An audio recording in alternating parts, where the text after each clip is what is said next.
예, 점심 잘 드셨죠? 감사합니다. 잠깐 기도하겠습니다. 하나님, 아버지 되신 우리 주님께서 항상 지혜를 주시고 사특한 세상 학문으로 말미암아 우리 귀한 생명의 말씀이 저해를 받을 때 성령께서 함께 해주셔서 저희들로 하여금 하나님 말씀을 잘 깨달을 뿐만 아니라 나아가서 그 사탄의 계교를 격파하고 하나님의 말씀을 잘 정립할 수 있도록 저희들에게 지혜를 주시옵소서. 예수님의 이름으로 기도합니다. 아멘. 예, 감사합니다. 이제 그럼 아까 하던 거 계속 연속해서 말씀드리겠습니다. 로만 캐톨릭, 이건 신학적으로는 이성주의, 즉 스콜라주의, 중세 스콜라주의에 기초를 하고 있으나 의식에 있어서는 의식에 있어서는 신비주의. 이 신비주의는 이 동양의 신비주의입니다. 그러면 그때 당시에 동양의 신비주의는 우리 한국에서 나 중국에서나 일본에서 말하는 신비주의 개념하고 틀립니다. 무슨 말이냐 그러면 당시에 중동, 하나의 중동의 터키를 중심으로 이루어졌던 중동의 신비주의적이라 그 말입니다. 그 동양의 신비주의는 샤머니즘적이지만은 중세의 중동의 신비주의는 뭐냐 그러면 그 헬라주의적 신비주의라 그 말이에요. 우리 이 동양의 신비주의인데 우리 중국이나 한국, 일본하고 다른 동양의 신비주의, 중동의 신비주의라는 뜻입니다. 이 말은 아까 설명한 대로 우주의 개념을 즉 실제론적으로 본다 그 말입니다. 실제론적이 뭐냐 그러면 다시 얘기합니다. 이 만물, 레스, 이 물 뒤에 이름만 있다든지 아니면 실제 퍼져 있는 모든 그 만물 속에 신의 그 이념, 신의 이념 또는 신의 활동이 들어있다. 그런 신비주의를 말합니다. 예, 샤머니즘적이라기보다도 헬라주의적 신비주의를 말합니다.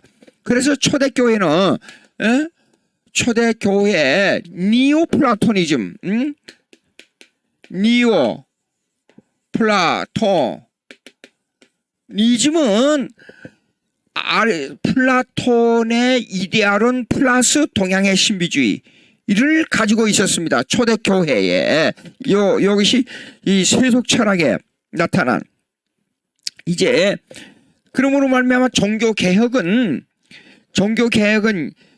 그러니까 이미 1500년 동안 뭐였습니다. 로마 캐톨릭의 이성주의 플러스 신비주의 이것이 세속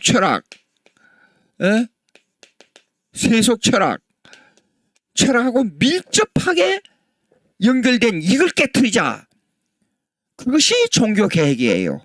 그러니까 back to the Bible, 성경으로 돌아가자는 의미는 변증학적으로 얘기하면 로마 캐톨릭주의를 깨버리자 그 말이에요. 그럼 뭘 깨느냐? 좀 더 로마 캐톨릭에 깨자는 걸 구체적으로 얘기하자면 뭐냐 그러면 헬라 철학에 기초한 이성주의적 자유주의 신학을 깨자 그 말이에요. 여러분 오늘날 장로교란다. 저기 뭡니까? 이 자유주의에서 말하는 신학, 그 다음 웨슬란주의 신학, 그 다음에 알미니안주의 신학, 그걸 파고 들어가 보면 이성주의적 개념에 있어서 헬라주의적 요소가 들어있다는 걸 알아야 됩니다. 예. 그러면 헬라주의적 요소가 들어있는데 그 헬라주의 요소하고 그러면 로마 캐톨릭의 신학하고 비교해보면 즉 오늘날에 쉽게 말해서 이렇습니다. 로마 카톨릭의 신학을 분석해 보면 뭐냐면 헬라주의, 예? 헬라주의 플러스 그 다음에 알미니안주의, 예? 알미니안주의, 그 다음에 플러스 워슬리안주의, 예? 워슬리안주의, 이것이 쉽게 말해서 혼합으로 개재하고 있다 그 말입니다. 여기에다가 동양의 신비주의, 즉 헬라주의적 신비주의에 기초한 그때 당시에 톨킨을 중심으로 한, 예? 신비주의가 포함되어 있었다 그 말이에요. 예, 여러분 보십시오. 미국에 가서 보거나 유럽에 가서 보면 자유주의 신학을 가진 그 사상일술 교회 이상한 이게 뭡니까? 유리창에다가 뭐 그려놓고 그 다음에 앞에 장치해놓고 상을 세우는 게 많아요. 교단적으로 보면 이렇습니다. 로마 카톨릭이 가장 상을 세우는 거 많지요. 그 다음에 조금 나와서 영국의 에피스코포 이 성공회, 그 다음에 성공회가 많지요. 그 다음에 가보면 감리교회가 많아요. 감리교회가 많아요. 근데 성경을 강조하는 개혁파 신학에 보면 뒤에 강단에 앞에다가 십자가도 안 걸어놔요. 예, 하나님의 말씀 중심이 돼야 된다 이거예요. 그러니까 우리가 이 신학이 자유화되면 우상주의가 된다 그 말이에요. 예, 극과 극이지만은 신비주의와 이성주의는 극과 극이지만은 서로 통한다 그 말이에요. 그러면 이것을 깨버리는 것이 뭐냐? 종교개혁의 변증학이에요. 자, 그러면 종교개혁 이전에 이제 그 개혁자들을 생각해 볼 필요가 있어요. 왜 그러냐 그러면 루터가 종교개혁의 이 무거운 돌을 떠들어 일으키기까지 그 이전에 벌써 오랜 동안에 그 이전에 종교개혁의 예비 주자들이 이미 기초를 놓아놓고 거기에다가 불을 붙인 사람이 루터라 그 말입니다. 그 루터가 나오기 전에 정말로 그들의 순교하면서 이 운동을 일으킨 사람들 몇 사람만 좀 소개해 드리겠습니다. 첫째, 존 위클립. 존 위클립은 그 영국의 옥스퍼드 대학에서 신학을 공부했습니다. 여기 잠깐 이제 학교에 대한 문제를 좀 얘기하겠어요. 한국의 신학교 앞으로 문제입니다. 여러분, 이걸 어떻게 타개하느냐? 1910년대에서 20년 미국의 프린스턴이 19세기까지 개혁 신학, 그러니까 보수주의 신학의 보루로 남아 있었습니다. 근데 프린스턴 신학이 좌경됨으로 말미암아 미국의 신학교들이 성경대로 믿는 개혁 신학을 주장하는 신학자들이 이제는 대학을 하지 않는다. 신학교만 한다. 그래가지고 1920년대 이후에 미국의 신학교들은 대학하고 절대로 합작을 하지 않아요. 그래서 일반 대학을 끌어들이면 반드시 신학은 타락한다. 일반 대학생들이 들어와가지고 예수 안 믿는 학생들이 들어옵니다. 그래서 맨 처음에 옥스퍼드 대학, 케임브리지 대학, 독일의 하이델버그 이런 대학들이 전부 신학교였어요. 처음에는 미국의 하버드 대학, 예일 대학, 프린스턴 유명한 대학들 아닙니까? 전부 신학교였습니다. 처음에. 근데 경영을 위해서 일반 대학을 끌어들였잖아요. 일반 대학을 끌어들여놓고 보니까 신학이 좌경돼 버렸어요. 지금 한국의 신학교들이요, 보십시오. 자꾸만 일반 대학을 끌어들여요. 그러면 반드시 신학은 좌경됩니다. 그 앞으로 어떻게 하겠어요? 의과대학, 그 다음에 영문과, 교육과, 그러고 나서 나중에는 경영학과, 그러고 나서는 일반 과학, 과목 끌어들인단 말이에요. 중세대학하고 똑같습니다. 중세대학에서 뭐습니까? 로마 카톨릭 중세 수도원 대학에서 학생들 가르칠 때 천문학을 신학이라고 가르쳤잖아요. 수학도 가르치고. 그러니까 코페르니쿠스의 지동설이 어디서 나왔습니까? 수도원 대학에서 나온 거 아닙니까? 예? 그리고 미국에 50년 건국하고 50년 동안 일반 대학이 없었어요. 전부 교회에서 하는 대학이었습니다. 신학대학을 중심으로 일어나는 운동이었어요. 근데 이것이 대학을 일반화 과목을 자꾸 들여서 신학이 죽어져 가고 일반 대학화 하면서 신학이 타락해 감으로 말미암아 국가도 자꾸만 도덕적으로 윤리적으로 타락해 간다 그 말이에요. 윤리 도덕이 타락하면 인간의 본성을 잃어버리게 돼 있어요. 그리고 그 윤리 도덕이 타락하지 않기 위해서는 기독교 신학을 중심으로서 학교가 돼야 됩니다. 제가 이런 말을 하게 되면 어떤 분들은 이러더라고요. 19세기 사람이라고 저를 보고 너무 고리타분한 생각을 가지고 있지 않느냐. 그런데 국가를 운영하는 데 있어서 먼저 신학이 바로 돼야 돼요. 신학이 바로 되지 않으면 국가가 하나님 중심의 국가, 성경의 구약의 이스라엘 국가를 보십시오. 신정정치 국가였잖아요. 신정정치 국가란 뭐냐? 테오크라시, 국가이지만 하나님 중심, 경제지만 하나님 중심, 정치 하나님 중심, 과학도 하나님의 중심, 모든 것이 하나님 중심이 돼야 된다 그 말입니다.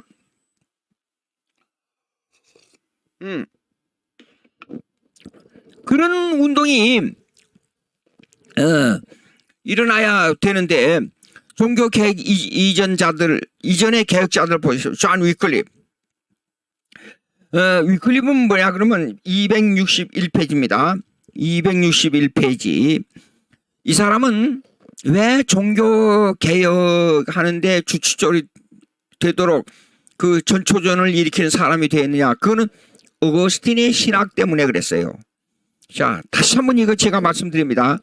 우리의 신학은, 성경을 믿는 신학은 신앙 고백적으로 고백주의가 돼야 됩니다. 그래서 고대 신조, 다시 한번 이걸 복습해야 되겠어요. 우리의 신학은 고백주의 신학이 됩니다.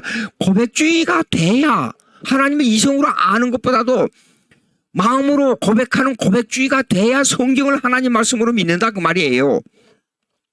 예, 맨 처음에 사도신경, 그 다음에 니케아 신경, 그 다음에 콘스탄티노플 신조, 그 다음에 칼케돈 신조, 마지막에 아타나시우스 신조. 이 고대 신조예요. 5개. 예? 이 고대 신조는 주로 예수님의 인격론하고 삼일체론이에요. 그러니까 사도신조를 보십시오. 이 신조들은 사도신경을 확대 해석하는 겁니다. 예. 그러니까 이 아타나시우스 44개조를 보게 되면 전부 예수님의 이성 1인격과 삼일체론을 얘기하고 있어요. 이것을 기초로 해서 종교개혁 신조가 일어났습니다. 1천년 동안 이 제도적으로 세계를 지배하다가 이제 신학적으로 변경이 와버리니까 로마 캐톨릭이 신학적으로 원선에서 벗어나 버리고, 어떤 사람들은 이런 얘기를 하더라고요. 참 웃기는 거예요. 그럼 뭘 알고 이 얘기를 해야 돼요. 로마 신교는 로마 캐톨릭의 가지에 불과하다고 말을 거꾸로 하고 있어요. 원래 기독교는요, 이 신조 중심으로 일어나죠. 이게 약 5세기까지였어요. 그러니까 5세기부터 그레고리 1세, 그레고리 1세와 그때 당시에 그 전후로 해서 4세기 때 뭐냐면 콘스탄틴 대제가 기독교를 국교로 인정했잖아요. 그리고 초대 교황인 그레고리 1세가 초대 교황이 돼가지고 전 세계의 이 각 교회를 조직적으로 체계적으로 지방에 그다음에 하이라키 위에서 피라미식으로 위에서부터 내려오는 교회 조직을 세운 사람이에요. 그레고리 1세가요.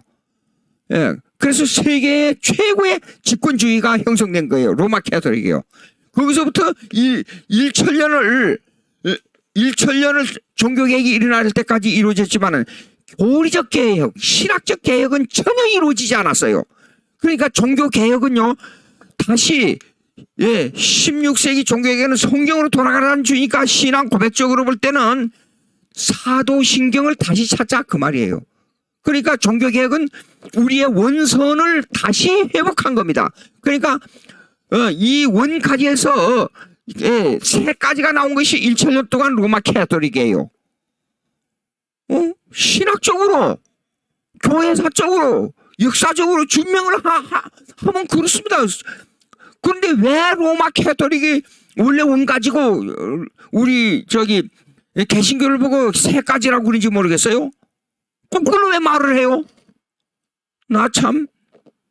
이 신앙 고백이 5세기까지 신앙 고백이 사도신조로부터 형성된 거예요. 그러니까 사도신조를 다시 찾았으니까 격가지가 잘못된 것으로 우리는 원가지를 찾은 거 아닙니까? 그러면 로마 캐톨릭에 여기에 대한 제가 이미 여기에 나타난 변증가들 얘기했잖아요. 알렉산드리아파와 라틴 계통의 학파 전부 제가 설명했습니다.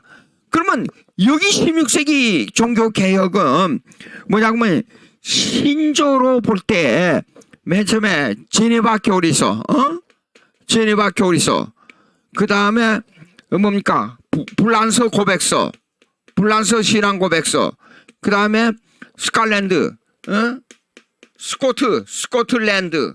스코틀랜드 신앙 고백서, 그 다음에 하이델버그,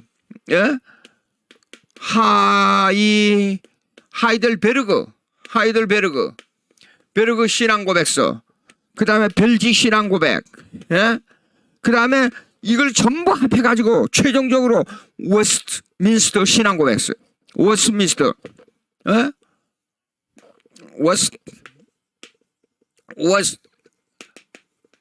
웨스트민스터 신앙 고백서 이렇게 된 겁니다. 예? 그래서 우리는 신앙 고백주의예요. 근데 이 신앙 고백주의예요. 참 역사라는 것은 묘한 게 있어요. 5세기를 전후로 해서요. 역사적 정통 신앙 고백에 이 한 선을 아주 한 봉우리를 만든 사람이 있어요. 이 사람이 바로 어거스틴이에요. 어거스틴. 예? 그러니까 우리는 인물로 볼 때는 사도들 이후에 어거스틴으로 돌아가야 돼요. 어거스틴으로부터 1,000년 동안 이렇게 숨겨져 있던 신앙 고백이 다시 나오게 된 거예요. 그 다시 나온 신앙 고백이 바로 16세기 칼빈에 의해서 이루어졌는데 그 이전에 도를 이렇게 떠들 사람이 뭐냐면 루터와 주잉글리예요. 그러니까 내가 여기서 이제 한마디 하겠습니다. 우리 보통 상식적으로는 종교개혁을 루터가 종교개혁의 도를 이렇게 들쳐 주었으면 그걸 마무리 지은 사람이 칼빈이라. 근데 저는 그게 아닙니다. 왜냐 그러면 루터하고 에라스무스라는 인문주의 사상하고 많이 통했어요. 그러면 루터 때에 루터 시기에 같이 거의 한 달 사이밖에 안 되는데 같이 태어난 사람이 주잉글리예요. 근데 주잉글리의 신학을 이렇게 잘 조사를 해보면 칼빈하고 맥이 똑같아요. 그러니까 사실상 주잉글리가 종교개혁의 도를 신학적으로 떠들었지만은 루터는 이 종교개혁의 활동가로서 이 대중적인 바람을 일으킨 분이에요. 두 사람이. 그러니까 하나님께서 두 사람에게 그 임무를 따로 분담해서 맡기신 거예요. 그리고 이걸 최종적으로 결론을 지은 사람이 누구냐면 칼빈이에요. 그래서 루터와 칼빈을 연결시키기보다도 루터, 주잉글리와 함께 칼빈을 연결시키는 것이 옳지 않느냐. 그러니까 인물로 볼 때는 이렇게 칼빈, 그리고 18세기 트레틴, 그 다음에 19세기에 3대 신학자, 18세기 알렉산더, 그 다음에 19세기에 넘어와서 17세기에 트레틴, 다시 합니다. 17세기에 트레틴. 적어드리겠어요. 그 한국말로 하게 되면 또 어떻게 할지 모르니까 17세기에 트레틴, 13.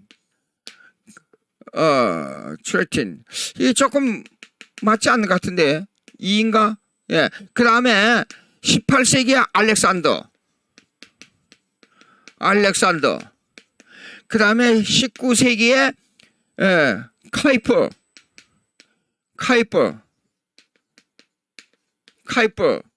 그 다음에 비비 월필드. 그 다음에 바빙크. 요렇게 돼 있어요. 그 20세기 와서는 루이스 벌코프. 그 다음에 변증신학자로 벤티오. 이렇게 해서 이분들의 노선을 지키는 것이 우리의 신학의 노선이에요. 근데 이분들은요 꼭 강조하는 게 신앙 고백서입니다. 신앙 고백서. 근데 그 신앙 고백서는 최종 신앙 고백서가 오스민스터 신앙 고백서예요. 그러니까 신앙 고백을 보고 그 사람이 올바른 신앙이니까 성경대로 믿는 건가를 규정하는 거예요. 그래서 제가 자주 강조하지 않아요? 서울 신앙 고백서가 역사적 신앙 고백서를 기초로 해서 만들어졌기 때문에 그 신앙 고백서에 나온 서론들 읽어보세요. 역사적 신앙 고백서, 즉 아까 제가 말씀드린 대로 사도 신조로부터 니케아 신조, 그 다음에 워스민스터 신조, 그 신조들의 역사적 요점이 짝짝짝 나오지 않아요. 거기에 의해서 성경론, 예수 그리스도론으로 해서 종말론까지 딱 나오잖아요. 이 신앙 고백서를 보고 그 신앙 고백서에 의해서 그 사람의 신앙이 어떤가를 규정하는 거예요. 예? 자, 다시 한번 말씀드렸습니다. 그러면 우리는 역사적으로 신앙 고백주의여야 된다. 그렇게 말씀할 수 있습니다. 그러니까 존 위클립이 당시에 어거스틴의 사상을 전수받았다는 것은 이건 아주 중요합니다. 어거스틴의 사상을 전수받았다 하는 문제는 바로 어떤 문제냐? 즉 종교 개혁에 성경대로 믿는 종교 개혁에 들어올 수 있는 길이 되었다. 그 말입니다. 근데 그의 262페이지 보시겠습니다. 262페이지. 교회론에 있어서 참교회 회원은 예정된 자뿐이므로 보이는 교회의 직분을 받은 자가 함부로 교인들을 축출할 수 없다고 주장했다. 이건 로마 교황청을 공격하는 말입니다. 예, 참교회 회원은 예정된 자라. 이 말은 무슨 말이냐 그러면 천상의 교회를 두고 하는 말입니다. 천상의 교회, 이건 뭐냐 그러면 예정된 자만 들어가는 교회입니다. 그건 보이지 않는 교회입니다. 즉 불가견 교회. 그러나 보이는 교회는 지상에 우리가 모임의 단체지요. 이 모임의 단체는 사실상 안 믿는 사람도 가끔 들어와 있어요. 보이는 교회는 언제나 불완전한 교회입니다. 그러나 이 보이는 교회도 하나님 나라예요. 하나님 나라 모형이기 때문에 보이는 교회를 함부로 말하면 안 돼요. 보이는 교회를 너무 무시하면 안 돼요. 그래서 칼빈은 이 보이는 교회를 보고도 이 교회는 신자의 어머니라 그랬어요. 교회는 불이한 것들이 많지요. 쉽게 말해서 안 믿는 사람이 볼 때는 아니고 온 일들이 많잖아요. 예. 그럼에도 불구하고 이 교회를 귀하게 생각해야 됩니다. 왜 그러냐? 교회는요, 하나님 나라의 모형입니다. 고린도 교회 보십시오. 예, 고린도 교회는 얼마나 참, 그 당시에 고린도는 무역의 도시였어요. 무역의 도시였기 때문에 많은 사람들이 오고 가는 다민족, 그 형태를 이루고 있는 그런 그 항구 도시였어요. 고린도가요. 그러니까 돈만 있으면, 범죄하기 딱 좋은 곳이에요. 전통적인 문화를 형성하는 지역도 아니고. 그러니까 고린도 교회 보세요. 그 고린도전서 5장, 6장, 7장 읽어보세요. 이 성적인 문제, 은사, 그 다음에 고린도전서 12장 뭐 은사적인 문제. 근데 은사는 자랑해요, 은사는. 근데 생활의 엉망이에요. 은사가 많다고 해서 예수 잘 믿는 건 아니잖아요. 그 한 부분이에요, 은사가. 은사가 반드시 있어야 됩니다. 은사가 없으면 안 되죠. 예.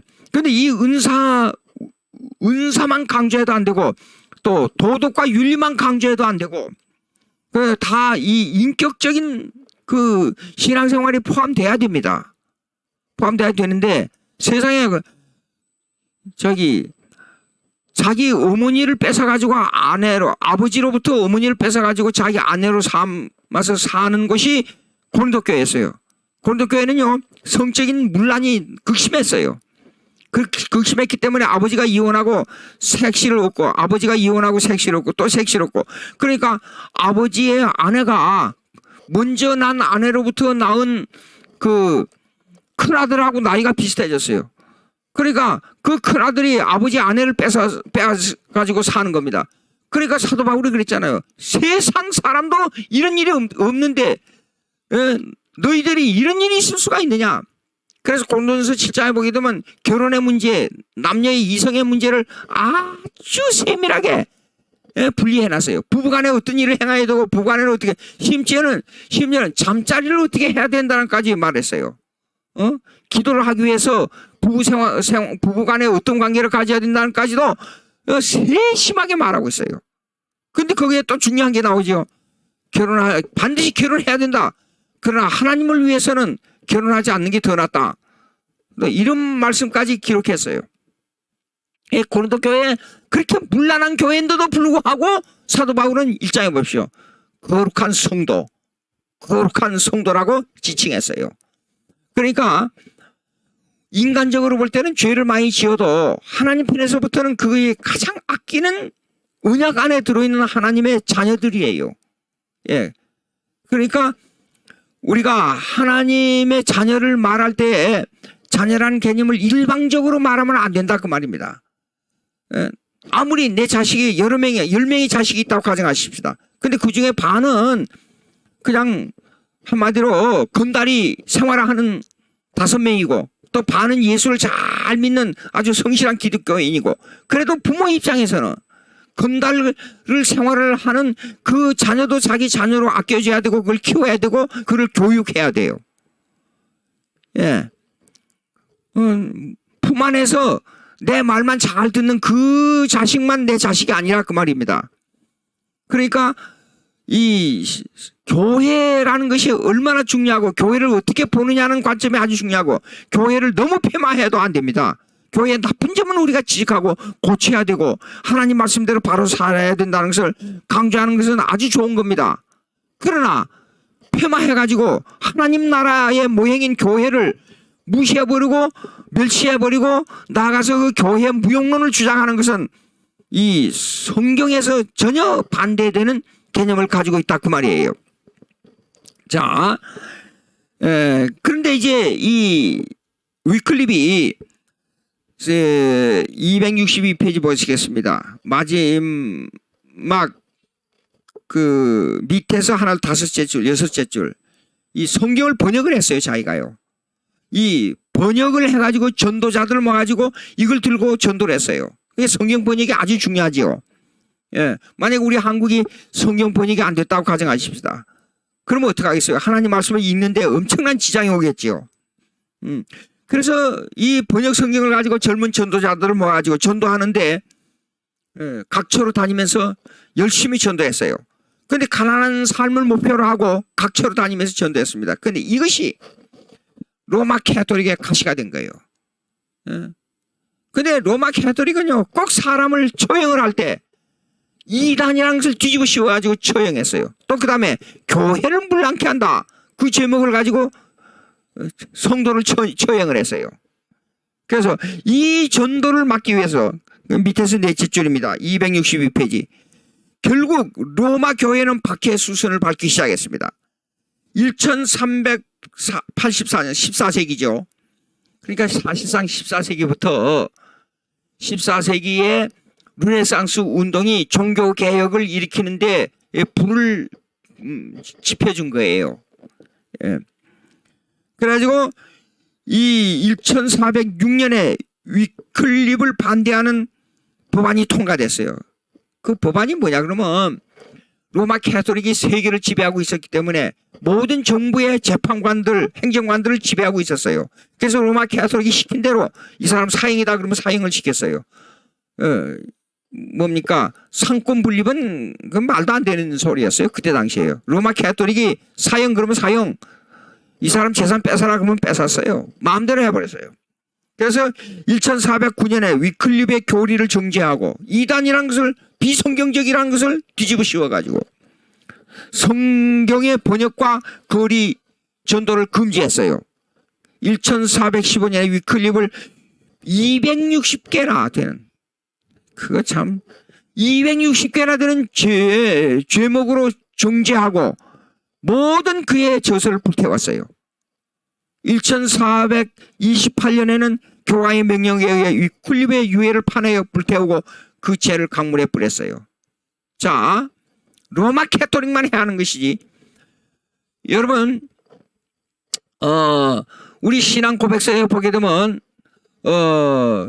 이게 뭐냐 그러면 제2 스위스 신앙 고백이라는 게 있어요. 제2 스위스 신앙 고백. 그 신앙 고백서는 로마, 그 신앙 고백서가 만들어진 그 근본 원인은 로마 캐토릭이 죽은 자에게 형벌을 가하는 것을 금지하기 위해서 그 신앙 고백이 만들어진 겁니다. 그걸 갖다가 헬베틱 신앙 고백이라고 해요. 헬베틱. 자, 이렇게 써드릴게요. 헬베틱 신앙 고백이라 그래요. 이 신앙 고백이 왜 만들어졌냐? 죽은 자들에 대하여 형벌을 가하는 것을 금한다. 그 원인 때문에 이렇게 가끔 보게 되면 그게 저주문이 나와요. 그 왜 저주문이 나오냐 그러면 로마 캐토릭의 교리 때문에 그래요. 로마 캐토릭의 신학은 자유주의 신학을, 이성주의 신학을 추구하면서 이 의식에 대해서는 완전히 사람을 형벌하고 교리적으로 정죄하는 데서는 완전히 이교도들의 역할을 그대로 하고 있었잖아요. 예? 이런 참 문제가 많아요. 그런데 로마 캐토릭하고 이 직제일치 운동을 해요? 말이 됩니까 이거? 참 기가 막힌 일이에요. 예. 근데 내 이런 얘기를 해서 될지 모르겠지만 주기철 목사님은 교단적으로 볼 때 목사가 아닙니다. 왜냐하면 목사 면직시켰어요. 왜냐하면 교단 말 안 듣는다고 면직시켰습니다. 당시에. 그러나 신앙적으로, 교리적으로, 신학적으로 볼 때 누가 정통이에요? 예? 주기철 목사님 정통이에요. 근데 교단 말 안 듣는다고 정죄해가지고 목사 직분을 떼버렸잖아요. 목사 사형입니다. 목사직에 대한 사형이었어요. 자, 손양 목사님은 그 이단을 뒤집어 씌워가지고 교단에서 그 노예에서 쫓아냈어요. 이단을 뒤집어 씌워가지고 쫓아냈어요. 우리 한국에서 아주 우리 한국에 표본되는 순교자들이 손양 목사님, 주기철 목사님 아닙니까? 근데 둘 다 교단에서 목사를 떼버리고 이단을 뒤집어 씌워가지고 쫓아내버렸어요. 참 기가 막힌 얘기예요. 그 일들은 로마 캐토릭이 했던 거하고 똑같은 일이에요. 예? 말 안 듣는다고 자기들이 비성경적 교리를 주장하면서 이단을 뒤집어 씌워가지고 정죄해가지고 위클립이 죽은 시체를 끄집어내서 불태워가지고 바다에 뿌렸어요. 그러면 오래전에 어느 교단에서 주기철 목사님에 대해서 면직을 해버렸어요. 그래서 목사 회복을 시켰어요. 그러면 헬베틱 신앙 고백적으로 보자고요. 헬베틱 신앙 고백. 헬베틱 신앙 고백적으로 볼 때에 주기철 목사님을 해별하고 목사 면직을 풀어준 것은 불법입니다. 로마 캐토릭하고 똑같은 형태를 거꾸로 한 거라 그 말이에요. 반대적으로 항한 거라 그 말이에요. 죽은 사람에 대해서는 상벌을 줄 수가 없어요. 죽은 사람에 대해서는. 어떤 교단에서는 참 훌륭한 업적을 남기고 세상을 떠나신 최암흑의 목사님이 계셨어요. 그 목사님에게 상을 줘서 그 상을 그 가족들에게 목사님에게 상을 주면서 가족들에게 그 상패를 보내줬어요. 성경적입니까? 죽은 사람에 대해서는 역사적으로 기록으로 남겨놓고 그것을 우리의 교훈으로 삼는 것이 더 중요해요. 이런 일을 하면 안 됩니다. 다시 말씀드립니다. 얼마 전에 놀러 목사님들이 자기 종아리를 걷고 스스로 종아리 매 때리는 거 방해했잖아요. 그걸 로마 카톨릭에서 하는 거예요, 그거요. 왜 그런 일을 합니까? 성경대로 마음의 화인을 받아야죠. 성령으로 내 자신을 깨어지고 부서지도록 내 자신을 때려야죠. 그리고 정말로 가슴을 찢는, 옷을 찢는 게 아니라 가슴을 찢는, 마음을 찢는 회개를 해야죠. 그리고 다시 돌이켜야죠. 왜 그런지 모르겠어요. 하여간 이상해요. 그 다음에 263페이지 잔 후스에 대해서 봅시다. 이 체코 사람이에요, 잔 후스는.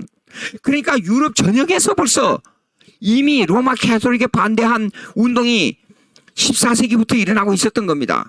그래서 터진 것이 루터와 zwingli 칼빈의 종교개혁이었어요. 체코의 귀족 청년들이 영국의 유학의 기회를 얻어서 위클립의 사상을 전수받고 보헤미아로 돌아와 개혁의 깃발을 들기 시작했어요. 체코의 중심 도시 보헤미아. 그때 대학 교수이며 설교가로 명성을 떨치는 후스 써드릴게요.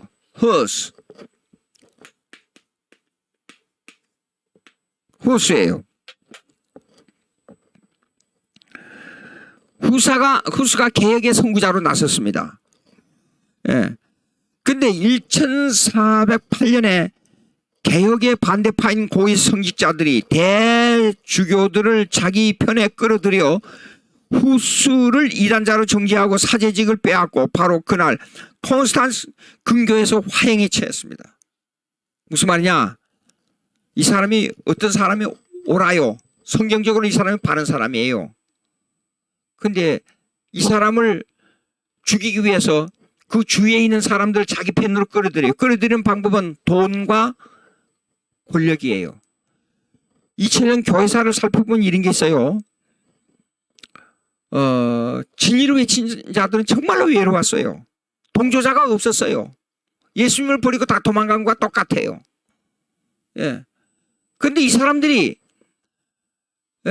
심한 고통을 받았어요. 그러면 교회사를 보게 되면 천재가 교회를 지배한 적이 없어요. 근데 이 천재는 돈으로 샀어요. 근데 돈을 지배하는 힘은 어디에 있느냐? 권력이에요. 정치예요. 근데 이 정치가 아무리 힘이 강해도 순교자들을 못 이겼어요. 예. 그러면 교회 2000년 교회 역사는 순교자들의 지배 역사라고 봐야 돼요. 결국에는 순교자들은 비참하게 죽었어요. 비참하게 죽었지만은 그 신앙은 그 순교자들의 신앙에 의해서 교회가 지배되어 왔어요. 한국 교회에 순교자들이 없었으면 우리가 이런 신앙을 이렇게 받을 수 있어요? 그러니까 지금 현재 한국의 형편은 순교할 기회가 없잖아요. 그러면 우리는 어떻게 살아야 되느냐? 청교도 정신으로 순교자들의 신앙생활을 본받아 살아야 돼요. 예. 그게 그렇게 중요합니다. 단 1원을 벌고 10원을 벌고 100원을 벌더라도 이것이 하나님으로부터 와서 하나님으로 돌아간다. 이렇게 살아야 돼요. 예. 그리고 우리에게 주신 것은 우리에게 일용할 양식을 주옵시고, 예. 우리가 거지입니까? 아니에요. 하나님의 자녀입니다. 거지가 아닌데 왜 일용할 양식을 달라 그래요? 모든 삶의 근원이 먹는 데서 숨쉬고 잠자는 데서부터 일어나잖아요. 예? 그 모든 먹고 사는 것이 그 근원이 하나님에게 있다 그 말이에요. 하나님으로 돌아가야 돼요 이것이. 그러면 우리가 노동을 할 때도 노동해서 번 돈을 이어 산물을 만들어 가지고 그것을 하나님을 위해 써야 돼요. 예? 아, 하나님의 복을 받았으니 내가 부자가 됐으니 감사합니다. 마음대로 가서 놀고 주일도 빼먹고 하나님께 드려야 할 것도 다 빼먹고 그러고 사는 것이 그것이 기독교인의 복을 받는 생활이 아니라 그 말입니다. 예? 자, 그 다음에 지롤라모 사보나롤라, 이 사람 이제 15세기 사람인데요. 이 이탈리아에서 출생했어요. 근데 읽습니다. 263페이지. 23세에 수도원 생활을 시작했습니다. 성경을 깊이 연구하다가 성경의 교리를 깨닫기 시작했어요. 예. 그리고 오직 은혜로만 구원을 얻는다. 제가 유럽을 방문했을 때 교회를 이제 방문하잖아요. 그러면 교회 옆에 옛날 500년, 600년 전, 700년 전 교회가 그대로 있잖아요. 그러면 저 앞에 저 올라가는 기도실이 있고 그래. 근데 올라가는 이 계단이 수십 층이 있어요. 이거 왜 그러냐고 물어봤더니 이게 무릎 꿇고 올라가는 계단이래요. 그 무릎 꿇고 그 고통을 당하면서 올라가 무릎에다가 붕대를 댔는지 어쩐지 그거는 모르겠으나 올라가면서 그 힘든 계단을 올라가면서 이것이 구원을 얻겠느냐 하는 생각을 안 할 사람이 누가 있겠느냐 그 말이에요. 근데 그 교단이 그 단계 이 층계 단계가 뭐 칼빛이 깔렸거나 그 다음에 나무로 이렇게 아니고 전부 콘크리트에 보니까 예? 거기 올라가면서 그 힘든 계단을 올라가면서 어떤 생각을 했겠느냐 그 말이에요. 근데 그걸 로마 캐톨릭에서 강요했거든요. 루터도 그랬잖아요. 계단을 올라가다가 딱 정지해가지고 하나님의 은혜는 어디서 오는 건가 생각했다 그러잖아요. 예? 자, 근데 이 사보나롤라가 깊이 깨달은 것은 오직 구원은 하나님의 은혜로만, 그걸 깨달은 거예요. 예. 그래서 당시 교황은 사보나롤라의 개혁운동을 무마시키기 위해서 그를 그러니까요 진리를 지킨다는 것이 얼마나 힘든지 모릅니다. 제가 그런 여러 가지 경험을 주위에서 같은 교수들끼리 저를 보고 빈정대면서 놀려대잖아요. 저를 보고 저 19세기 사람 온다고. 19세기 사람. 그 말 한마디가 내 가슴을 찌르더라고요. 그리고 재정 문제가 생겼어요. 신학대학에서. 근데 고소하는데 열 몇 명이 고소를 했는데 저는 그것을 돈 문제로 말미암아 내 마음에 상처가 될까 봐서 그걸 고소를 안 했어요. 근데 거기에 대한 그걸로만 끝나는 게 아니에요. 예. 거기서 파생적인 고통이 다가와요. 인간관계, 그 다음에 재정 문제로 말미암아 가난 생활, 그 다음에 그 가난한 생활로 말미암아 또 다른 인간관계가 또 나타나더라고요. 그 고통이 그냥 하나의 고통으로 안 끝나요. 참 이상한 게요. 인간관계라는 것은, 돈 문제라는 것은요. 이상한 거예요. 그러니까 옛날에 순교자들이 하나의 진리를 지키기 위해서 2중, 3중, 4중의 고통을 당한 거예요. 예? 그리고 마지막에 비참하게 처형당했어요. 화형당하고, 목 잘리고, 예? 사람들에게 조롱받고. 그래서, 근데 그 유혹이 뭐냐? 자리를 주는 거예요. 그리고 돈으로 유혹하는 거예요. 그래서 이 사보나롤라를 추기경에 임명했어요. 교황편 들으라고. 예. 근데 보십시오. 이 사람 하는 말 보십시오. 기가 막힌 말씀했어요. 나는 추기경의 모자를 받지 않겠어. 그 대신 나는 붉은 피로 물들인 순교자의 모자를 쓸 것이요. 이야. 참 어떻게 이렇게 담대하게 이 말을 할 수 있을까? 그리고 교황을 향해 이렇게 말했어요. 교황은 하나님을 모독하고 성직을 매매하는 자이며 무신론자이며 그 밖에 여러 가지 죄를 범한 자이다 라고 공격했어요. 예. 말년에 십자가의 승리라는 저서를 저술해야 했는데요. 이 책은 기독교의 변증서로 문예부흥의 이교성과 피렌체의 위정자들의 세도와 법정의 형포를 비판한 거죠. 왜 법정의 형포가 나와요? 전부 로마 캐톨릭의 지시 아래에서 재판을 했기 때문에. 왜 문예부흥의 이교성? 아까 제가 설명했죠. 예? 이 문예부흥의 이교성이 뭐예요? 로마 캐톨릭은 신학적으로 헬라주의 기초를 한 문해부흥의 이론을 가지고 있었어요. 신학적으로. 성경에 대한 이론이 신학이에요. 성경에 대한 이론이. 성경을 정립한 신학이 신앙화된 것이 우리의 신학이에요. 그러니까 우리는 신학과 신앙을 동질성의 한 선에 놓고 봐요. 예. 이 교회 가면 이러면 신학은 다르고 신앙은 다르게 분리를 해요. 신학과 신앙을 분리를 하잖아요. 믿는 것은 내 마음대로만 신학은 다르게 공부해도 된다. 안 됩니다. 절대 안 됩니다. 예? 신학과 신앙은 동질성에, 신학은 뭐냐? 신앙을 정립하고 체계화해서 더 굳어지게 만드는 학문이 신학이에요. 예? 신학을 신앙과 분리하게 되면 이단이 돼버려요. 안 됩니다. 예. 그러니까 옥중에서요, 시편 51편의 미완성의 강해를 통해 이신칭의 교회를 은혜로 구원 얻는다. 그것을 그렇게 강조했어요. 그래서 당시 교황은 이 사보나롤라를 두려워해가지고 1497년에 그를 파문시켜 버렸어요. 예. 그러나 이는 그걸 무시하고 사보나롤라는요, 계획의 투쟁을 계속했어요. 결국 사보나롤라는 체포되어 있고 로마 가톨릭의 교회를 비난했다는 제목으로. 이 사람이 교회를 비난했습니까? 바로 세웠지요. 참 이상해. 이단 아닌, 진짜 이단이 아닌 가짜 이단을 정죄를 한 거예요. 이런 부조리가 어디냐 그 말이에요.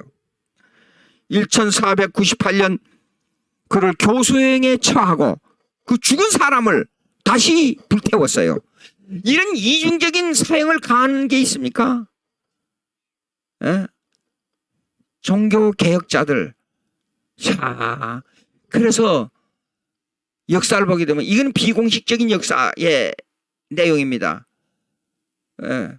로마 가톨릭이 교리의 명목으로, 교회 재판의 명목으로 7천만 명을 죽였다는 거 아닙니까? 상상이나 돼요? 예. 자,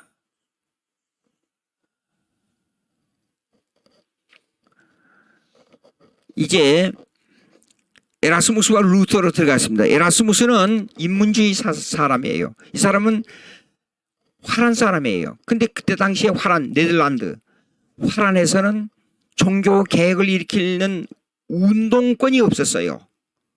근데 루터는 그 운동권의 서민들을 형성할 수가 있었어요. 왜 그러냐면 독일은 지금도 연방제예요. 독일은 정치제도가 연방제예요. 그런데 연방제를 유지하기 위해서는 미국에서도 그래요. 주정부 세금 따로 있고, 제가 미국에서 세금 낼 때 왜 이렇게 세금이 많은가 봤더니 주정부에 내는 세금 따로, 연방정부에 내는 세금 따로, 이중 과세예요. 그런데 주정부에서는 연방정부에 상관없이 주정부에서 자기들 마음대로 세금을 매길 수 있어요. 그래서 세금이 많아요. 그런데 세금을 많이 내도 기분이 나쁘지 않아요. 미국에서는 도로나 공공시설이나 이걸 얼마나 잘해놨는지 몰라요.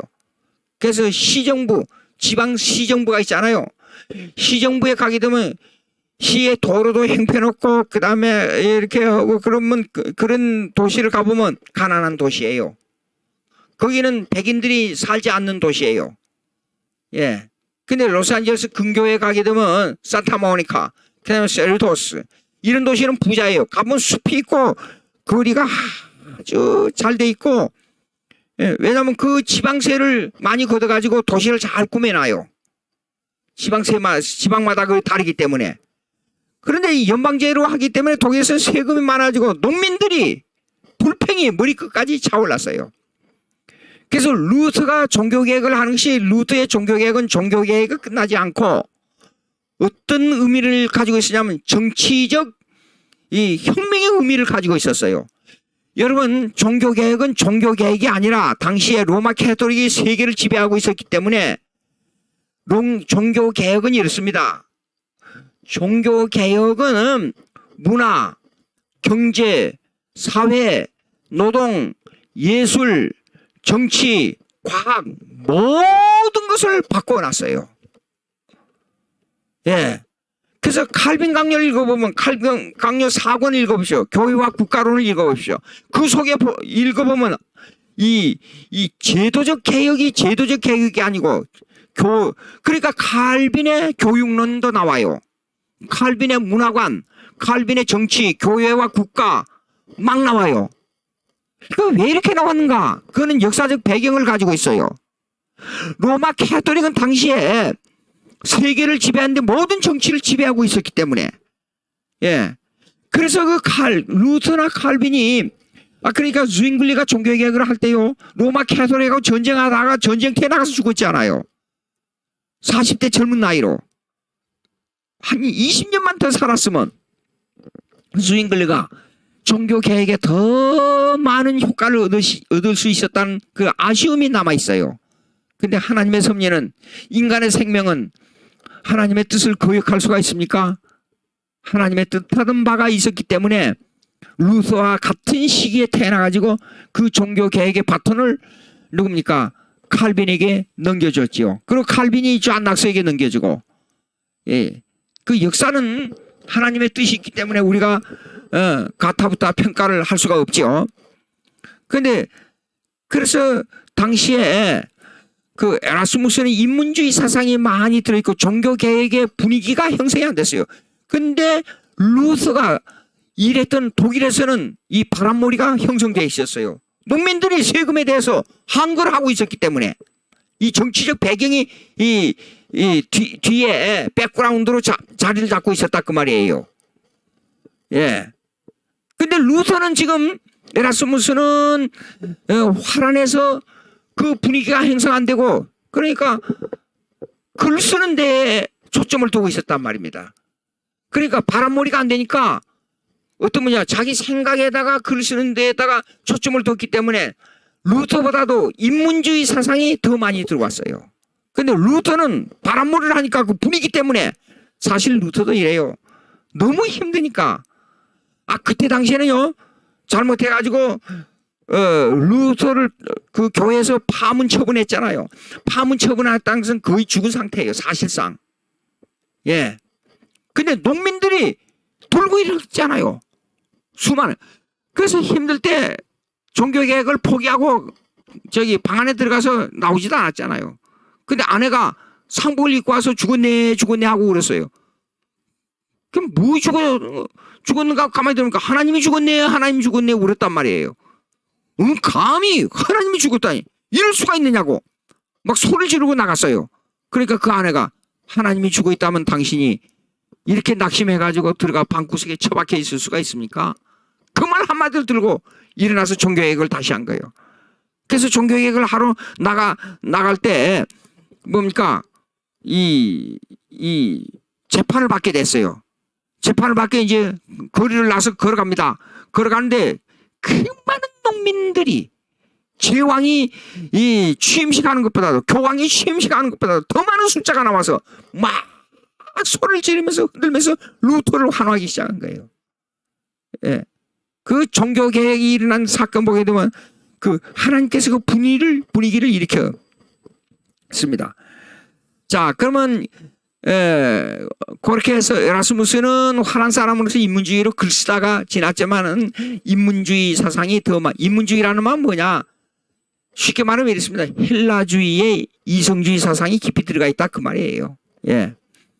그 다음에 이제 쭉 넘어가서요. 이렇게 보겠습니다. 그러면 루터가 95개 조항을 썼잖아요.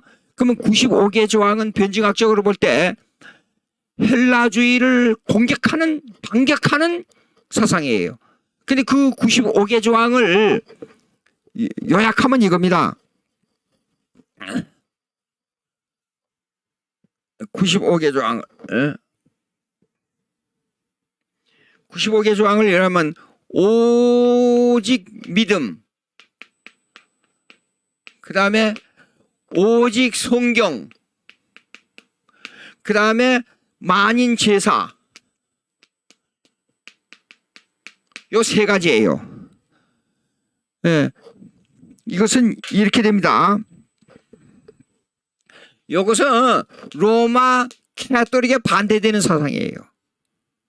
예, 로마 캐토릭은 뭐냐 그러면 오직 믿음을 반대돼서요 공로주의를 말해요. 공로주의. 예. 근데 이 공로주의가 수평적 공로주의예요. 수평적 공로주의는 뭐냐 그러면 사람이 사람에게 어떻게 행하는 공로에 따라서 구원이 이루어진다. 속죄권을 판매했던 테젤이 있어요. 테젤. 당시에. 요 로마 캐토릭의 신학자입니다. 당시에요. 예. 이 테젤이 뭐라고 했냐 그러면 이렇게 말했어요. 너의 가까운 가족이나 너 친구를 위해서 천국을 보내야 되겠는데 그 사람이 이미 죽어 있는데 이 사람은 연옥에 있다. 예? 연옥에 있는데 이 사람이 지금 보니까 아직까지 구원의 기회가 제2의 기회, 구원의 기회가 있다. 그러면 내가 헌금을 많이 해가지고 헌금통에다가 여기다가 요 구멍 속에다가 돈을 넣어가지고 돈을 많이 넣어서 여기서 땡그랑 하고 떨어지는 순간 내가 사랑하는 어머니가 이 연옥에서 쏙 천국으로 올라온다. 참 웃을래야 웃을 수 없는 이런 강연을 하고 다녔습니다. 왜냐 그러면 오랜 동안 베드로 성당을 지은데 돈이 필요하거든요. 지금은 건축업이 발달돼 가지고 사람으로 움직이지 않고 기계로 움직이잖아요. 그리고 아주 컴퓨터에다가 쫙 넣어가지고 컴퓨터를 조작을 잘 해가지고 탁 넣고 거기에 의해서 기계로 움직이고 얼마나 쉬워요. 근데 그거는 돌 하나 움직이려면 무거운 돌 하나 움직이려면 사람이 그러니까 건축하다 죽고 그랬잖아요. 사람이. 예. 그 조각을 하는 데 있어서요. 그 문지기 있잖아요. 그런 얘기를 들으면 참 재밌는데 그 앞에 연옥의 문지기 이 조각이 나와요. 근데 그 문지기 상이 누구예요? 그 돌 조각을 감독하는 감독을 갖다가 그 문지기로 조각을 했어요. 그 사람이 얼마나 악하게 그걸 지배를 했는지. 그래서 조각가가 그 조각을 이 현장 노동을 감독하는 사람을 갖다가 조각 그 문지기로 딱 조각을 만든 거예요. 그래서 이거는 공로주의의 반대예요. 성경은 뭐냐 그러면 성경의 권위인데 이 성경의 권위는 이 교황의 권위를 성경 위에다 뒀지 않아요. 지금도 교황의 지령을 내리잖아요. 전 세계에 지령을 내리면 모든 주교, 추기경, 주교, 신부들 전부 이 교황의 지경에 따라서 움직여요. 예? 그 다음에 왜 신부라 그런 줄 알아요? 하나님 아버지라고 그래요. 사람을 갖다가 신부라 그래요. 신부, father. 그래서 father. 아니 사람 보고 왜 father라 그래요? 죄를 여기에 딱 고백해요. 하나님에게 바로 고백하지 않고 하나님에게 바로 고백하는 것이 만인 제사직이에요. 내 죄를 사해질 수 있는 분은 오직 중보자 예수 그리스도밖에 없어요. 그러면 우리 죄를 누구에게 고백해야 됩니까? 예수님에게 바로, 하나님 아버지에게 바로, 성령님에게 바로, 삼위일체 하나님에게 바로 그밖에 없어요. 그런데 내 죄를 여기 딱 고백해요. 큰 죄를 범해서 사함을 받기 위해서 천을 딱 가려놓고 저쪽 신부에게 이 얘기. 아니 목소리 들으면 몰라요. 자기 교인인데. 그런 뭡니까 캐모플레지는 뭐라 그래요. 그런 위선이 어디가 있어요. 예. 자 이렇게 됩니다. 그러면 이것이 루트의 신학을 변증학적으로 보게 되면 뭐냐면 로마 캐토릭을 공격하는 거예요. 자, 요 정도로 하고 근데 루트가 왜 이렇게 변할 수밖에 없었냐? 사실 자기 아버지가 법학자가 되기를 원했어요. 근데 그때 당시에는 법을 공부한 사람들이 대단한 명성과 부를 누리고 있었어요. 그래서 칼빈 아버지도 마찬가지였어요. 칼빈이 법학자가 되기를 원했어요. 그런데 미국에 가면 변호사들 있잖아요. 내 친척 중에 한 사람도 변호사가 있는데 미국에서요. 예. 변호사들이 직업이 변호사가 되어놓고도 직업이 없어요. 한국은 이게 시스템이 반대예요. 미국하고. 예. 저 뭐냐면 판사 검사를 지나고 나서 변호사로 많이 가잖아요. 근데 미국에는 변호사를 해가지고 그 경력과 그 업적을 보고 판사로 들어가요. 예, 왜냐하면 판사는 판결을 할 때, 예, 판결을 잘못해가지고 억울한 누명을 쓰고 사람을 판결하게 되면 안 된다. 이게 아주 신중을 귀합니다. 예. 그리고 판결이 좀 미진해가지고 잘못, 이 자료가 완전하지 아니할 때는 판결을 미루고 또 조사하고 미루고 또 조사하고 그래요. 미국에서는. 예. 근데 한국은 판사부터 임명하더라고요. 예, 그런 이제 반대 현상이 있어요. 그런데 이제 법관이 되기를 원했지만은 자기 친구하고 길을 가다가 루터가 갑자기 천둥을 맞아서 벼락을 맞아 죽었어요. 근데 제가 그 루터의 사상, 루터의 그 관계된 역사적 배경사를 읽어보면 루터가 종교 개혁자의 성질을 가지고 태어난 사람이 아니에요. 감성이 아주 여리고, 그 다음에 작은 일에 소심하고, 또 자기 아들이나 자기 가족에 대해서요, 굉장히 이 가족에 대한 애착심이 아주 강한 사람이에요. 전쟁에 나가서 장군처럼 지휘를 할 수 있는 사람이 전혀 아니에요. 예. 그런데 하나님께서 이 루터를 사용했단 말입니다. 예. 종교개혁의 선구자로 만들었단 말입니다. 예. 그것을 보게 되면요, 예, 루터가 왜 인생이 죽어야 되는가? 이 죽음이라는 고민을 엄청 많이 한 거예요. 죽음에 대해서요. 그래서 연구해서 안 되겠다. 내가 수도원으로 들어가야 되겠다. 수도원으로 들어가서 누구를 만나냐면 스타피치를 만났어요. 예, 스타피치라는 이 수도원의 자기 선생을 만난 겁니다. 예? 스타피치를 만났어요. 근데 선생이 이래요. 야, 루터야, 성경을 읽어봐. 헬라어를 연구해보고 히브리를 연구해보니까 로마 캐토릭의 교황청에서 내려온 이 칙령이 틀린 거야. 자꾸 그 얘기를 해주는 거예요, 루터에게. 그래서 루터가 과거의 역사를, 종교개혁의 역사를 읽어보니까, 아, 자기 선배들이 오거스틴, 예? 사도들, 이 신앙의 노선에서 아까 제가 말씀드렸잖아요. 사도신조, 니케아 신조, 콘스탄티노플, 칼게돈, 특별히 아타나시우스 신조를 집중한 거예요. 해보니까 로마 캐토릭에 문제가 있어요. 그래서 사실상 이게 데셀이 지금 하고 있는 것이 악마의 짓이라는 걸 깨닫기 시작한 거예요. 그래서 이거 뭐냐 그러면 이제 95개 조항 있잖아요. 그 마음이 여린 사람이기 때문에 이 사람이 대항을 하지 못하고 95개 조항을 적어가지고 성경에 대한 내용이 로마 캐토릭이 틀렸다는 거, 그 다음에 95개 조항을 전부 나열해서 적었어요. 적어가지고 깨알같이 조그맣게 썼어요.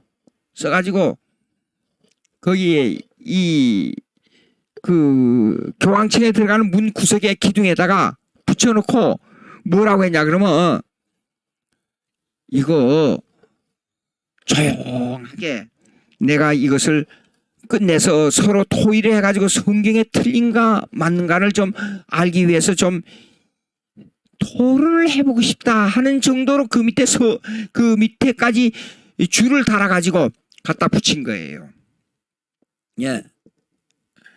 근데 이 문장을 95개 조항을 교황청에다가 알린 사람이 뭐라고 했냐 그러면 루터가 우리 로마 카톨릭을 반하기 위한 반학문을 아주 혁명적으로 썼다 이래가지고 루터를 정죄하는 입장으로 보고를 한 거예요. 근데 여기 한번 읽어보겠습니다.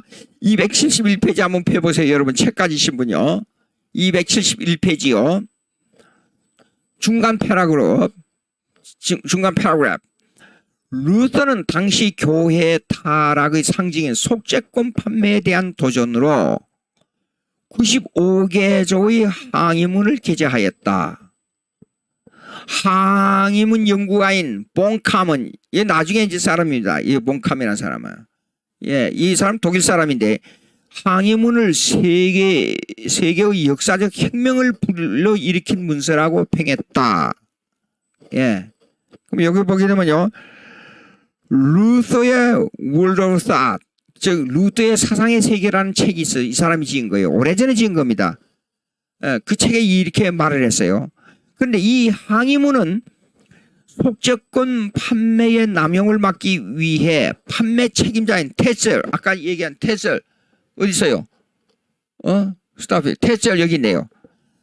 다시 써드리겠습니다. 혹시 책이 없는 분을 위해서요. 테셀, 예, 이 테셀에게 공개 토론을 유도하기 위해서 테셀하고 한번 얘기해보자 이게요. 예? 하기 위해 학문적 도전용으로 써붙인 것이었다. 절대로 종교의 혁명이라는 것은 전혀 관념을 안 뒀어요. 루터가 로마 카톨릭 교회를 향해 공개적으로 항의문을 써붙인 것이 아니었다. 예. 루터는 선동이 일어나지 않도록 조용하게 개혁 작업을 시도하려는 의도였다. 그 문장은 평민들이 알 수 없도록 독일어로 쓰지, 독일이니까 독일어로 써야 되는데도 독일어로 쓰지 않고 라틴어로 써서 붙인 것이다. 중세에요. 얼마 전까지도 한 200년, 300년 전까지도 로마 카톨릭에서는 강론을 200년 되는가? 모르겠어요. 어쨌든 얼마 안 됐어요. 자기 나라 말로 강론하는 것이에요. 신부들이요. 전부 라틴어로 강론을 했어요. 그러면 성경을 교인들이 알아들을 수 있어요? 설교를 자기 나라 말로 해야지. 예. 그러니까 눈 가리고 아웅한 식이 완전히 우민 정책을 쓴 거예요. 무식한 놈들은, 미련하고 무식한 놈들은 가르치면 안 된다. 왜냐면 우리 일본 사람들이 우리 한국에 와서 그래가지고 제가 어렸을 때만 해도 우리 동네에 한글도 읽지 못하는 사람들이 반이었어요. 그래서 우리 아버지 일본 갔다 오시고 사받아 오시고 우리 어머니는 당시에 교장 그 다음에 우리 외삼촌 우리 어머니 밑에 바로 외삼촌은 일본 와세다 대학 경영학과를 다니고 그때 당시였어요. 그러니까 동네 사람들이 저기 어디에서 문서가 오게 되면 문서를 가지고 우리 집에 오는 거예요. 우리 아버지 저기 일 나가고 있으면 우리 어머니가 그걸 몰아가지고 그걸 해석해주고 그랬어요. 한글을 몰라가지고. 예. 라틴어로 써붙였어요. 그래서 이로 인해 무리가 일어날 때 루터는 예, 메인스 감독인 알브레이트에게 편지를 보내 그렇습니다. 자기의 진위는 절대 선동을 위한 것이 아니고 조용하게 신학적 원리를 규명하여 개혁할 것을 원한다고 그렇게 말을 했어요. 근데 이것이 폭발이 되어버린 거예요. 하나님의 섭리는요, 참 인간의 의식을 넘어서요. 하나님의 뜻은 참 묘한 겁니다. 그렇지 않아요? 루터를 사용하는 이 하나님의 뜻이 있었습니다. 자, 그러면 이제 어디로 가냐 그러면 272페이지 한번 보세요. 책 가지신 분. 둘째 패러그래프 읽으면서 제가 설명하겠습니다. 루터는 로마를 여행하는 도중에 로마 카톨릭의 타락을 목격하고 심한 충격을 받아들였다. 자, 종교개혁이 일어날 수밖에 없었던 사회적 배경이 있었어요. 첫째, 신부들의 타락이에요. 무조건 돈을 그렇게 원해서 돈요. 돈을 많이 가지면 위대한 사람이었어요. 그러니까 이렇게 되는 거예요. What he has is more important than who he is in front of God. 하나님 앞에서 그가 누구냐가 더 중요한 게 아니고 내가 하나님 앞에가 아니고 내가 무엇을 가지고 있느냐가 기독교인이라 하면서 내가 무엇을 가지고 있느냐가 더 중요한 시대가 된 거예요. 그때 당시에. 예. 내가 하나님 앞에서 하나님의 일을 어떻게 하며 내가 하나님의 뜻을 어떻게 수행하며 내가 하나님에게 어떻게 순종하며 사느냐 이것은 아무것도 아니에요. 가진 것이 많아야 위대한 기독교인이 되는 거예요. 예. 그것이 축복으로 생각했단 말이에요. 예. 그래서 충격을 받고 돌아온 거예요. 루터가.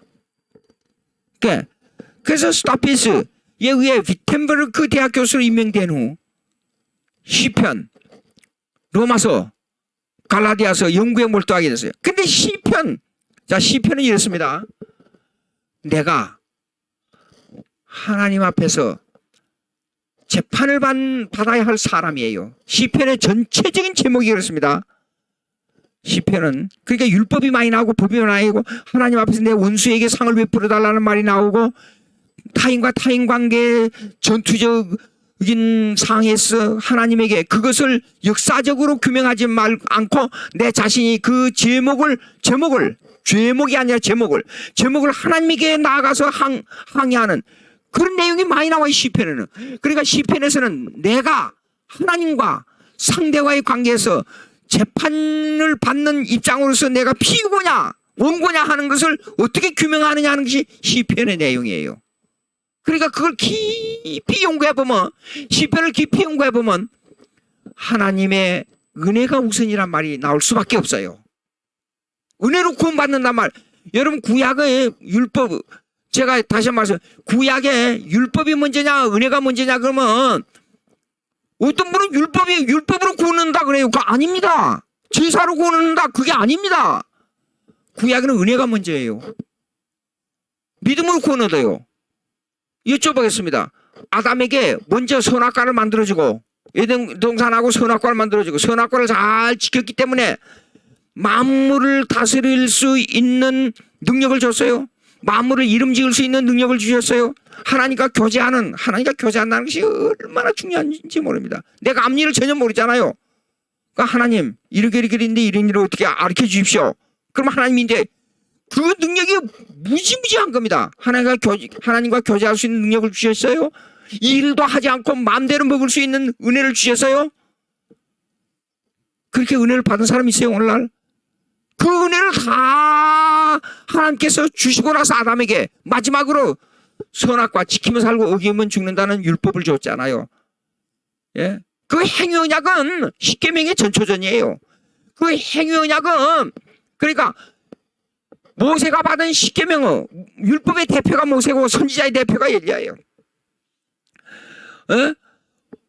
그 율법 모세가 받은 율법은 아담이 못 지킨 행위 언약의 세분한 재선포예요. 그럼 율법이 왜 은혜롭냐? 율법으로 죄를 깨닫잖아요. 그러니까 율법은 그리스도에게로 인도하는 몽학 선생이에요. 로마서 갈라디아서 읽어보세요. 그러니까 시편으로 인해서 로마서를 연구해보고 갈라디아서 연구해보면 똑같은 노선이 통통해요. 예. 그러면 언약론을 여기에 대한 언약론 들어가면 창세기 있잖아요. 창세기는 언약론의 모든 기본을 이루고 있어요. 예. 그러니까 모세 오경 있잖아요. 모세 오경이 종말까지 예언하고 있어요. 아주 중요합니다. 어떤 정신없는 사람이 그러더라고요. 여러분 잘 아시는 정광 목사님 있잖아요. 창세기를 강의하면서 모세 오경을 강조했잖아요. 근데 그 사람들이 하는 말이 그래가지고 내가 아는 목사들한테 전화하면서 시간을 좀 많이 낭비했는데 이렇게 얘기를 다른 성경은 필요 없고 모세오경만 필요하다고 그렇게 뒤집어 씌워. 모세오경이 언약론에서 이렇게 중요하다는 거죠. 그 언약론 설명을 가만히 들어보면 뭐가 나오냐면 하나님 주권이 나와요.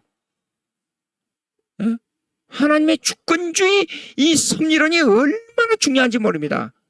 근데 모세 오경에 나오는 언약론을 보게 되면 창세기 15장 17장 읽어보세요. 언약론을 보게 되면 하나님의 주권이에요. 언약론은 이렇습니다. 그거는 상호 동의 계약, 상호 호의 계약이 아니에요. 언약론은, 하나님과의 관계 언약론은 하나님이 복 주기 위해서 일방적으로 우리에게 은혜를 주기 위해서 하나님께 결정한 법이에요. 그러나 인간을 동참시킨 거예요. 예? 여러분 태어날 때 아버지하고 계약 썼어요? 어머니하고 계약 썼어요? 계약을 쓸 게 뭐 있어요? 태어났다는 그 자체가 뭡니까? 태어난 것이. 아버지, 어머니가, 부모가 너 잘 키워주고 교육 잘 시키고 너를 좋은 사람으로 만들겠다는 것은 자연히 그 태어난 태어났다는 생일 속에 포함된 거예요, 이미. 그것이 언약론이에요. 하나님은 우리를 예수 믿도록 예정해놨잖아요. 그거는 다 포함이 되어 있어요. 그런 내용들이 다 포함되어 있어요. 우리에게 은혜로 영생을 주겠다는 것이 이미 포함되어 버렸어요. 선악과를 왜 만드느냐고 그럼 무식한 소리를 질문하면 안 돼요. 예. 그러니까 루터가 시편, 로마서, 갈라디아서를 연구해 보니까 모든 것은 은혜로밖에 은혜로밖에 구원이 이루어질 수밖에 없다. 이걸 알게 된 거예요. 그리고 갈라디아서는 이렇습니다. 로마서의 축소판이에요. 내용이 똑같아요. 압축돼 있어요. 로마서. 근데 이 구원론에 대한 아주 강점이 가장 강한 곳이 뭐냐면 로마서와 갈라디아서예요. 그래서 여기서 몰두하게 된 거예요. 그리고 어거스틴의 은총의 신학에 심취하게 됐어요. 자연히 어거스틴의 신학이 바로 그거니까. 하나님의 은혜로 그걸 강조하니까. 그래서 스타피치에게 자꾸 질문한 거예요. 이거 이렇습니다. 근데 스타피치는 루터의 말에 동조를 한 거예요. 맞아. 로마 캐톨릭이 틀린 거야. 이건 안 돼. 그래서 로마 캐톨릭의 비리를 깊이 깨닫게 된 거예요. 자, 근데 시간상으로 문제가 있었어요. 시간상으로 문제란 말이 아니고 이제 루터가 고행을 통해서 아까 공로주의 있잖아요. 공로주의 고행을 통해서 하나님께 용서를 구하는 것이 아니고 믿음으로 하나님으로부터 용서를 받을 수 있다는 확신을 가지고 이 세 가지 오직 믿음, 오직 성경, 만인 제사권 이걸 가지고 종교개혁을 해서 도를 떠들어 놨습니다. 근데 개를 잡아야 되지 않아요. 그 속에 있는 고기도 잡아야 되고 그래야 완성되지 않아요. 근데 루터가 시간상으로 잘못한 게 아니고 시간상으로 모자란 게 있었어요. 의식에 대해서는 손을 못 댔어요. 성찬에 대해서도 손을 못 대고. 근데 그걸 완성한 사람이 칼빈이었어요. 근데 내용적으로 들어가서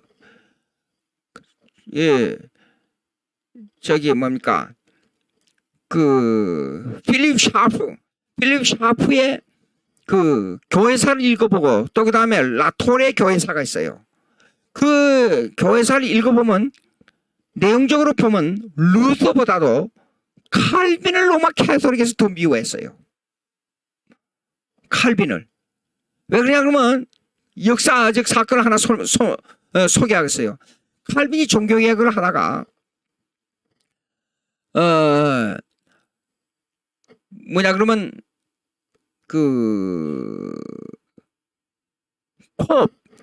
그러니까 프랑스 파리 대학 총장의 취임식 자기 친구인 콥이 취임식을 하는데 거기에 취임식 문장을 글을 써야 돼요. 근데 그걸 누가 써줬냐 그러면 칼빈이 써줬어요. 근데 종교개혁의 사상이 들어있는 그 내용을 가지고 써준 거예요. 그걸 누가 썼냐? 콥의 연설문을 칼빈이 써줬거든요. 그래서 칼빈이 감옥에 갔다 왔어요. 그것도 제목을 꼭 교회를 괴롭힌다는 제목을 뒤집어가지고 왜 불평을 만드냐 교회. 여러분 죄악이 들어있는 평화는 평화입니까? 아니에요. 깡패 세계에 주먹을 가지고 사람을 때리고 사람을 죽이는 일을 하면서 무조건 명령에 순종해서 조용해요. 평화입니까 그게? 예? 그 교회를 해친다는 교회의 평화를 해친다는 제목으로 감옥에 갔다 왔는데 그 가만히 있으면 좋은데 제일 아픈 데를 건드렸어요. 칼빈이. 로마 캐토릭의 예식, 컬트, 그러니까 예식, 성례 이걸 비평한 논서를 써서 발표하고 도망을 갔어요. 도망을 가다가 어디에서 걸렸느냐? 제네바에서 걸렸어요. 제네바 파웰. 그 파웰이라고 하는 사람은 종교개혁을 스위스 제네바에서 종교개혁을 하는데 혼자 외로운 고독한 투쟁을 하고 있었어요. 그런데 칼빈이 이태리를 거쳐서 도망가려고 하는데 잠깐 제네바에 들리기로 해서 들렸단 말이에요. 들렸는데 딱 파웰한테 걸렸어요. 그래가지고 나는 그 칼빈도 얼마나 힘들었겠어요. 생각을 해봐요. 그렇게 힘드니까 좀 쉬고 싶은 마음이 나는 거예요. 저도 미국에서 목회하다가 교인들이 좀 들어가면 조금 긴장을 풀지 않아요. 그럼 당장 교회 시험이 와요. 그러면 탈진이 와요. 탈진이. 영적 탈진이 와요. 모든 의욕을 잃어버려요. 탈진이 오니까. 그래서 7년 만에 여러분 교인 성도님들 여러분 있잖아요. 여러분 목회자 목사님들 있잖아요. 쉬는 시간을 드리는 게 좋습니다. 일주일 6일 동안 열심히 일하고 여러분들은 직장에 나가서 일하잖아요. 목사는 이렇습니다. 여기 조금 다른 얘기인데요. 시간이요. 예. 일주일 동안 주일날 저는 주일날 끝나고 남은 저녁에 들어오면 그때부터 설교 준비해요. 그 아웃라인을 다 정해놔요. 24시간 대기입니다. 목사는. 교회가 크나 작으나 똑같아요. 교회 목회하는 일은. 그 교인들을 놓고 또 기도해야 돼요. 기도를 안 하면요. 마귀가 요놈의 이 간사하고 이 더럽고 추한 마귀가 다 침범에 들어와요. 기도를 안 하면 있잖아요. 주일날 나가기가 싫어요. 근데 기도를 충분히 하고 나가잖아요. 그럼 교인들이 더 적게 와요. 지난주보다. 근데도 힘은 더 나요. 여러 혹시 이 얘기를 듣고 계시는 목사님 계십니까? 목사님들 다 경험한 바 아닙니까? 이 마귀는 이미 한 겁니다. 아주 간사하고 아주 더럽고 아주 추하고 그렇습니다. 그런데 쉬고 싶은 칼빈을 향하여 딱 잡고는요. 자꾸만 변명을 하니까 칼빈이 변명하니까 하나님께서 칼빈에게 저주를 임하게 해 주시옵소서. 이 종교 개혁에 동참하지 않는 이 칼빈을 깨우쳐 주시오. 이 소리를 듣고는 깜짝 놀란 거예요. 칼빈이. 그게 영적인 사람은 달라요. 그래서 목숨을 걸고 거기서 종교 개혁을 시도한 거예요. 칼빈은요. 제가 볼 때 이제 그러고 나서 왜 로마 캐토릭이 더 미워하게 되냐. 칼빈을 이제 프랑스에서 도망을 가버렸잖아요. 그러니까 로마 캐토릭에서 하는 방법이 뭔지 알아요? 그 인간의 이 사악하고 이 관악하고 포악한 것은 인간처럼 더러운 존재가 없다는 걸 알게 돼요. 그 친구들, 칼빈의 친구들 25명을 많은 사람들이 보는 가운데 화형을 시켰어요. 무슨 죄가 있다고 칼빈의 친구들. 그래서 칼빈의 우리 한국에서 보통은 칼빈이 사람 죽였다 그래요. 그 기록이 어디 있어요? 그 기록이 의회에서 결정된 사항도 죽이기로 결정된 사항도 셀베투스를 살리기 위해서 편지를 보낸 사람은 너 3일치만 인정해라. 그럼 내가 탄원하겠다고 편지를 보낸 사람은 칼빈밖에 없었어요. 당시에. 근데 칼빈이 사람을 무더기로 죽였다고 소문났어요. 한국교회 보니까. 필립 샤프의 교회사에 아무리 찾아도 없어요. 근데 칼빈은 칼같이 사람이 인격이 아주 칼날 같아가지고 어쩌고저쩌고인데 칼빈 글을 읽어봐요. 글은 그 사람의 인격이 들었습니다. 글이 이래요. 아주 여리고 여자 같아요. 글이. 예. 신앙으로 봐서는 이거는 분명히 신앙으로 봐서는 이 사람이 칼빈이 생각할 때는 옳은데 이걸 행하려고 보니까 얼마나 힘들었겠느냐. 그러니까 칼빈은요 스트레스를 받아가지고 걸어다니는 병원에 있어요. 언제나 위장병이 시달렸어요. 위가 나쁘다는 것은 스트레스하고 밀접한 관계가 있다 그러더라고요. 내 집안에 어떤 분이 의사예요. 예. 근데 그래요. 절대로 위장병 안 걸리려면 신경 쓰지 말라는 거예요. 신경 쓰면 안 된다고. 웃고 놀고, 예? 운동하고, 예? 그러라는 거예요. 근데 항상 평생을 위장병으로, 스트레스병으로 시달렸어요. 칼빈이요. 근데 칼빈의 마음은 이래요. 그 아내를 사랑하는 마음이 얼마나 강했는데 과부하고 결혼해서 몇 년 못 살고 10년 안에 죽었잖아요. 아들 하나 있는 거 죽었고 평생을 홀로 살면서 저는요 칼빈의 신비로운 사람이에요. 28살부터 칼빈 강요를 쓰기 시작했어요. 28살 어린 나이에. 예? 제가 28살부터 이 책들을 쓰면서 이게 생각해보면요 이거 책 한 권 쓰는데 변증학 시간이 15년작이에요. 15년작. 그러니까 칼빈이 강요를 썼다는 것은요 그 두꺼운 책을요 이 천재 중에 천재예요. 근데 그때 당시에 로마 캐톨릭의 그 압박 밑에서 쫓겨나. 그러고 나서 이제 종교개혁을 하다가 너무 힘들어서 쫓겨났어요. 제네바에서. 그 제네바 쫓겨나가지고 너무 강하게 한다 그래가지고 쫓겨났는데 그 성경대로 바로 살 사람들은 남의 보기에 강한 사람으로 보여요. 근데 그 마음은 비둘기 같은 사람이에요. 아주 연약해요. 그래서 그 아내를 하고 아내가 죽고 나서요. 그 아내를 그리워하는 마음이 너무 강해서요. 피눈물 나는 편지를 그 필립 샤프의 그 교회사로 편지 내용이 기록돼 나와 있어요. 파를에게 편지를 보내요. 근데 그 망명 생활 중에서 쫓겨나서 또 다니고 여기서 쫓겨나고 저기서 쫓겨나고 그러면서 그 망명 생활 중에 어떻게 칼빈 강요를 썼느냐 하는 것은 제가 볼 때는 사람이 아니에요. 신비로운 사람이에요. 신들린 사람이에요. 예? 그러니까 살아있는 순교자였는데 당시에요. 이 순교자들 항상 제가 이렇게 보면서요. 성경을 읽으면서 순교자들을 가끔 생각해요. 선지자들. 비참한 죽음을 당한 선지자들. 한결같이 순교를 당한 사도들.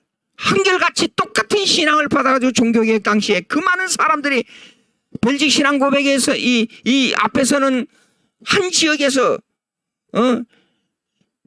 이 뭡니까 10만 명의 순교자가 나왔어요. 한 지역에서. 가능한 일입니까?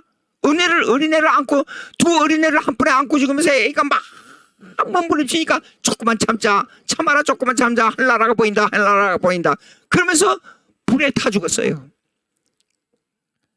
이야 참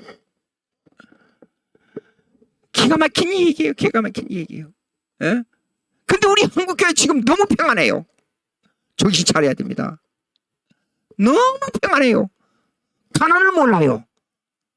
배고픔을 몰라요. 고통을 몰라요. 고통 속에 오는 하나님의 은혜가 얼마나 큰지 모르는데 고통을 저주로 생각하고 있다니까. 예? 시간이 다 돼서 칼빈 얘기를 하려면 한이 없고 끝도 없는데 다음에 다시 그러면서도 로마 캐톨릭을 공격하는 이 엄청난 저서를 남겼다는 게요. 인류 역사 속에서요. 조직신학에 칼빈 강요를 그렇게 쓰고 성경을 정권을 창세기부터 이렇게 주석을 성경 강해를 쓴 사람이요. 1500년 만에 칼빈이 최초였어요. 칼빈이 10년만 더 살아계셨더라면 50대 나이로 죽었잖아요. 지쳐가지고 죽은 겁니다. 걸어다니는 병은 지쳐서 죽었어요. 난 요새 이렇게 건강해 사는 게 나이가 많아지면서도 이렇게 건강해 살 수 있다는 거 이건 내가 문제예요. 문제. 가난할 때 주님을 바라보면서 하나님 주 예수님 십자가 그러면서 눈물이 흘렀던 그때가 20대에, 그때의 그 은혜를 맛볼 수가 없어요. 배가 부르고 배가 나고 따뜻하니까. 시간이 돼서 기도함으로 마치겠습니다. 하나님 아버지 감사합니다. 오늘도 저희들에게 은혜를 주셔서 종교 계획자들의 그들의 로마 캐토릭을 대항했던 변증을 생각하면서 우리의 삶이 어떤가를 깊이 생각하는데 부족한 점이 많습니다. 주님 도와주시옵시고 지혜를 열어주셔서 하나님 말씀을 잘 깨달을 수 있도록 더 큰 은혜를 주시옵소서. 예수님의 이름으로 기도합니다. 아멘.